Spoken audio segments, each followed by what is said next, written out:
दूध का काम करते हैं ना, अल्लाह के नूर का जो काम कर रहे हैं, वो इसके अंदर 2 नंबरी करने की कोशिश ना करें। ये अल्लाह का नूर है, इसे जो खालिस है जैसे है उस हालत में इसको मजीद अच्छा बना के बेचे और इंशाल्लाह अल्लाह पाक रिज़्क भी देगा और इज्जत भी दे। हमारे बाप दादे अब्बा भाईजान इंडिया से लेके अब तक यही काम करते आए हैं, अल्लाह का शुक्र है। बाद लोग तो आगे पूछते हैं कि भाईजान ये खीर है या क्या चीज़ है, वो फिर जब डालते हैं उनको पता लगता है कि दूध है।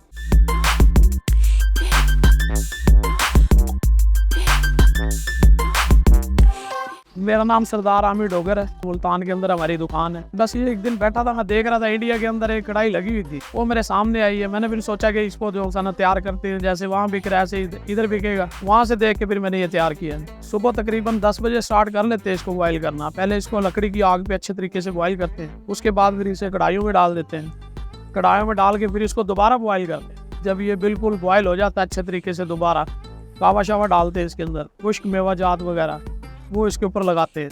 काजू है, बादाम है, खजूर है, छुआरे हैं, चारों मगज हैं, रंगीन खोपरा है, सादा खोपरा है, क्रैश करके इसके ऊपर डालते हैं। इसमें देसी घी डलता है स्पेशल, चीनी नहीं इसमें, बिल्कुल भी नहीं, स्वाद ही पैदा नहीं होता। शक्कर इसलिए डालते हैं भाईजान, शक्कर एक तो गला साफ करती है, दूसरा भाईजान उससे टेस्ट और मजीद अच्छा हो जाता है। तो लोग ज्यादा लाइक करते हैं शक्कर को, आज से शहर से लोग आए होते हैं, अच्छा समझते हैं शक्कर के साथ दूध पीना। ये मैक्सिमम हमें 2 साल हो गए, शुक्र अल्हम्दुलिल्लाह भाईजान, अच्छा रिस्पॉन्स है, लोग बड़े खुश होते हैं, दुआएं देते हैं। पिछले दिनों एक कनाडा से भी एक बंदा आया हुआ था, उसने कहा जी मैं छुट्टी आया हूँ, लाहौर मेरा घर है, बेटी के घर आया था, उसके बाद मैं जो उनसे ना दूध पीने आपके पास स्पेशल आया।